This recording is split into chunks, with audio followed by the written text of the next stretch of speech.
Here's a question to keep you up at night. Did ancient and medieval interpreters understand the Bible better than we do now?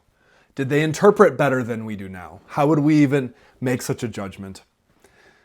Some ancient and medieval interpreters, maybe particularly in the ancient world, thought that the Bible maybe had two basic senses: the literal and the spiritual, the literal and the allegorical, the literal and the figurative. Some, perhaps, like Origen of Alexandria and others, thought that the Bible had three senses. I think also Hugh of St. Victor was another one of these: the literal, the allegorical, and the moral, or the tropological, namely the moral being an application of the Bible to your daily life, how you should morally behave, what you should do. Some went with the classic fourfold interpretation of Scripture, Nicholas of Lyra being one example, who popularized the little poem about the literal interpretation, the allegorical, the moral or the tropological, and the anagogic. The anagogic referring to our fate at the second coming of Christ, our eternal fate with God. Some even apparently, and I'd love to do more research into this, some even apparently thought that Scripture could have even more than four senses. Like, for example, the Venerable Bede in the 8th century, or Bonaventure later in the 13th century, I believe in different ways, both thought that Scripture should really have 7 layers of meaning, okay? So we have 2 layers, we have 3 layers, we have 4 layers, we have 7 layers.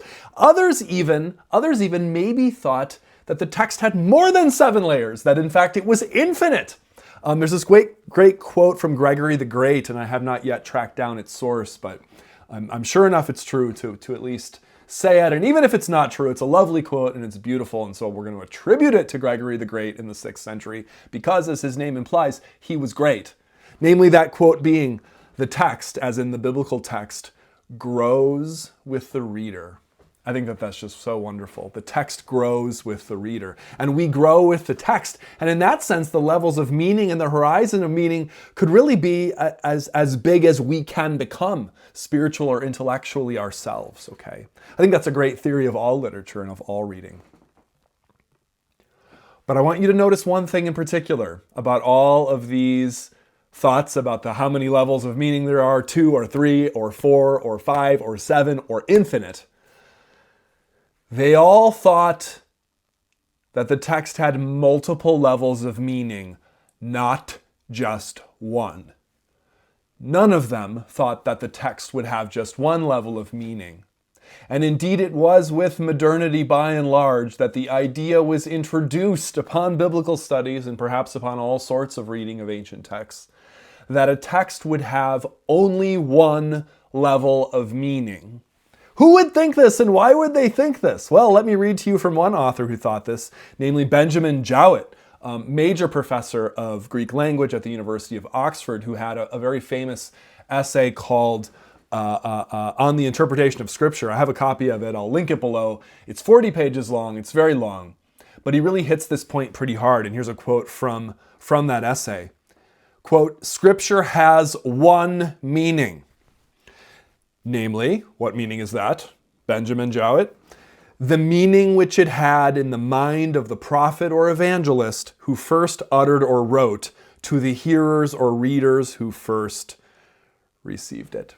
And he goes on to say, and this is he's putting a point on the quote here, "The true use of interpretation, according to Jowett, is to get rid of interpretation and leave us alone in the company of the author."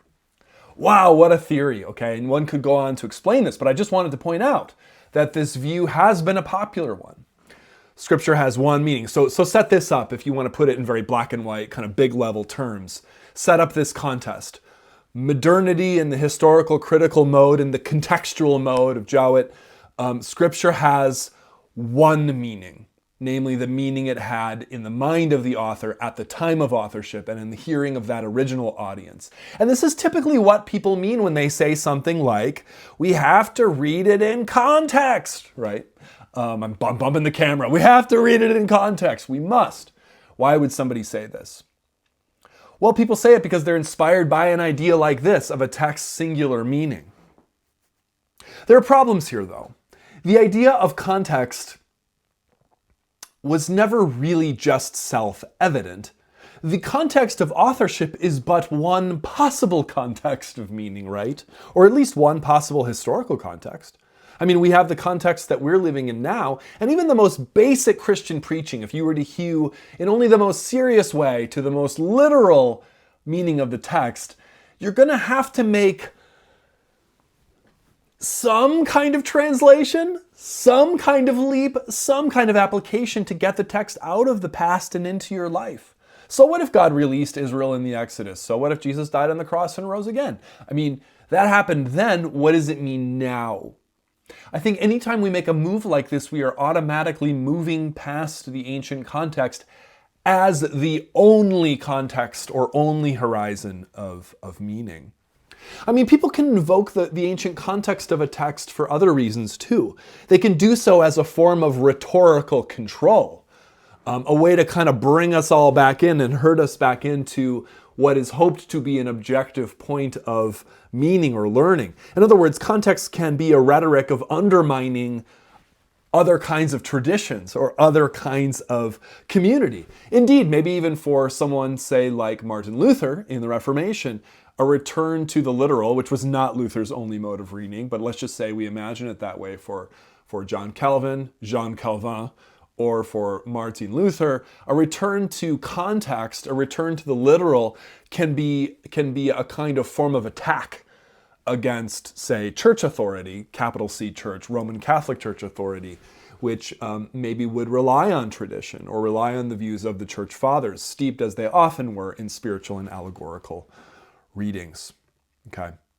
I mean, what is then the criticism, though, of really the ancient interpretive modes generally? And here I'm referring to anything in the Christian ancient interpretive mode from the early centuries AD all the way through the medieval period. I think the criticism is that ancient exegesis was overly spiritual, and thus it was arbitrary. It was completely weird. It was idiosyncratic. I read here from an essay which I'll post by Brian Daly called "Is Patristic Exegesis Still Usable?" He quotes from a certain author named Frederick Farrar in his Oxford Bampton Lectures of 1885. Man, these British guys in the 1800s, they were really into this idea of the literal reading and against the ancient interpreters. But this particular author said, quote, "We shall pass in swift review many centuries of exegesis, and shall be compelled to see that they were, in the main," this is the ancient world, "centuries during which the interpretation of Scripture has been dominated by unproven theories and overladen by untenable results." So the idea here, as Daly puts it, is that in modern criticism, we gotta look at patristic and medieval exegesis as relying too heavily on figural or allegorical reading methods, okay? These interpretations in this view took Old Testament texts not simply in their plain text, but as pointing to Jesus Christ, to Christian salvation. But the authentic meaning, and these are Daly's words, of the Bible was swallowed up in arbitrary, pious, or pedantic fantasy. And he gives an example here of a great patristic scholar of the 1950s, R.P.C. Hansen, Irish scholar, in an early study of Origen of Alexandria, whom I've ranted and raved about in the positive here on the channel, see link below. And Hansen painted a consistently negative picture in Daly's interpretation of Origen's figural methods. The reason, Daly writes, for Hansen's discomfort with allegory, as Origen practiced it, is that, in his view, it disregarded the significance and even the reality of history. By which Hansen seems to mean, Daly says, not the discovery or reconstruction of past events by the modern researcher, so much as those events themselves, seen by the biblical writers as par excellence the field of God's revelation of himself. And in Hansen's reading, Origen was simply blind to this sense of reality. But Daly asks a question which I want to ask as well. Now we're going to turn in defense of the ancient and medieval readers to ask this question. Were their reading methods actually really just better than ours, at least in one key respect? Daly asks the question, does history have a significance and an intelligibility contained simply within itself? The answer would presumably be no, it doesn't. It's something that we give it in narrativizing, by interpretation, right? So in other words, this historical context, which is just supposed to be this luminous objective object lying on the ground, as it were, beaming forth meaning, does not in fact just lie on the ground objectively and beam forth meaning. It is a meaning that, in fact, we make of the text.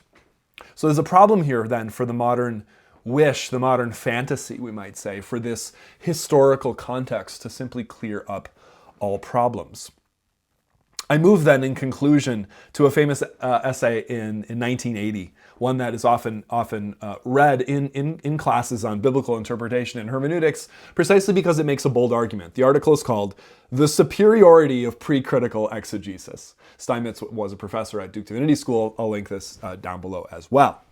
The argument is right there in the title. Pre-critical exegesis, medieval and ancient, is simply better. And why does Steinmetz say it better? Steinmetz say it's better. Well, he begins with the quote of the Benjamin Jowett essay on the interpretation of Scripture, with which I opened. This idea that Scripture has just one meaning, and he just says, essentially, Steinmetz says, this idea, this hermeneutical theory that the most primitive meaning of a text is its only valid meaning, he says it is demonstrably false. Okay. And I'll just pick out a couple of moments that struck out to me from the essay. If you have access to it, you can look at it yourself. You can look at the version I'm posting below where I have some of these parts outlined in red. He points out here, and I'm looking at page 29 from the article. If you're following along, you're probably not, so just listen to me. He makes the point that I just made a few minutes ago, namely that any kind of Christian preaching is going to have to take this ancient text and put it in a contemporary context for us even to apply it or care about it, okay? Unless you're that rare individual who just, in a totally abstract philosophical world, revels in only the past as the past, you're going to want some kind of contemporary application. So the past can't just be the only meaning. All Scripture is given, as Steinmetz points out, for the edification of the church and the nurture of the theological virtues of faith and hope and love. Okay. So we have to get out of the past. Otherwise, we'd have to admit that large parts of the Bible are just mean nothing. The drunkenness of Noah, the murder of Sisera, the ox goad of Shamgar, son of Anath. If it cannot be found on the level of narrative, Steinmetz writes, then it must be found on the level of allegory, metaphor, typology, and so on. Okay. He talks a little bit about Thomas Aquinas and about Nicholas of Lyra, and that is all good. But he goes on to point out that he's really inclined to agree with C.S. Lewis' famous line from Till We Have Faces. An author doesn't necessarily understand the meaning of his own story better than anyone else. The act of creation, Steinmetz writes, confers no special privileges on authors when it comes to the distinctly different, if lesser, task of interpretation. Okay. Steinmetz says he agrees with Jowett that the Bible should be read like any other book. The question is, how does one read other books? Okay, how does one read other books? In the end, Steinmetz suggests this hypothesis. He says the fact that the historical critical method, after 200 years, is still struggling for more than a precarious foothold in that same religious community is generally blamed on the ignorance and conservatism of the Christian laity and the sloth or moral cowardice of its pastors. In other words, why is the historical critical method still really struggling to catch fire in many people's minds? Is it just because people in church are stupid? Is it because pastors are wimps and babies who are afraid to tell their congregation the real truth about history? No, he says. I'd like to suggest an alternative hypothesis. The medieval theory of levels of meaning in the biblical text, with all its undoubted defects, flourished because it is true, while the modern theory of a single meaning with all its demonstrable virtues is false. Until the historical critical method becomes critical of its own theoretical foundations and develops a hermeneutical theory adequate to the nature of the text which it is interpreting, it will remain restricted, as it deserves to be, to the guild and the academy, where the question of truth can be endlessly deferred. Whereas in communities of faith and theological communities, the question of truth cannot be endlessly deferred or merely remain in the past. So this is the simple argument then, in conclusion. If you wanted to make the argument that ancient and medieval, that pre-critical interpretation of the Bible is simply better than the way that people came to do it in the modern secular academy, it is for this reason. That ancient and medieval interpreters saw the text as being something much richer than just the original context of authorship. And they recognized as a basic reading theory, a reading theory we might recognize today, that a text grows with us as readers and can take on many meanings. Even a book you might enjoy in your own life, consider one of your own, how you could read it at age 18, at age 30, at age 45, 70, and onward in your life, and the text means different things. Not merely trapped in the situation of its authorship, nor is it trapped in your mind as an 18-year-old, but it's something that continues to grow. It seems that ancient and medieval authors may have had a better handle on this, and this may be one advantage to the way they interpreted, regardless of what other disadvantages we may see. So at the very least, that's the case. What do you think?